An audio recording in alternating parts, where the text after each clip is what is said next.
हाल गणपति उत्सव ने लईने एक दुखद समाचार सामे आवी रह्या छे।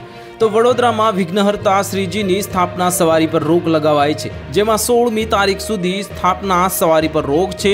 पोलीस तंत्र बंदोबस्तमां होवाथी निर्णय लेवामां आव्यो छे। श्रीजीनी आगमन सवारी 16 तारीखमां योजाशे। शहर पोलीस कमिश्नर गणेश आयोजको वच्चे बेठक योजाई हती।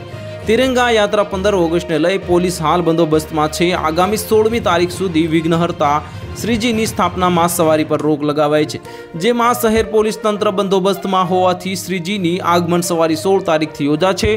जेमां शहर पोलीस कमिश्नर अने गणेश आयोजको वच्चे बेठक थया बाद निर्णय लेवामां आव्यो छे।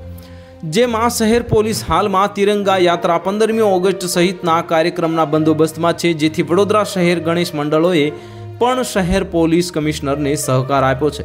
अगाऊ बनेली घटनानुं पुनरावर्तन न थाय ते माटे शहर पोलीस कमिश्नरे महत्वनी जाहेरात पण करी छे। ताजेतरमां पोलीसे गणेश उत्सव समितिना सभ्यो साथे मीटिंग करी हती, जेमां हालमां तिरंगा यात्रा, स्वातंत्र्य दिवस सहितना घणा तहेवारो आवता होय त्यारे आवा समये पोलीस बंदोबस्त त्यां रोकायेला होवाना कारणे तमाम गणेश मंडळना आयोजकोने श्रीजीनी आगमन यात्रा 16 ऑगस्ट सुधी नहीं काढवा माटे सूचना अपाई हती। तो हाल माटे आटલું જ। મળીશું નવી અપડેટ સાથે। જો તમને અમારા વિડીયો પસંદ આવતા હોય તો વિડીયોને લાઇક કરી દેજો, ચેનલને સબસ્ક્રાઇબ કરી બાજુમાં આવેલા બેલ આઇકનને દબાવી દો, જેથી તમને આવા સમાચારની અપડેટ મળતી રહે।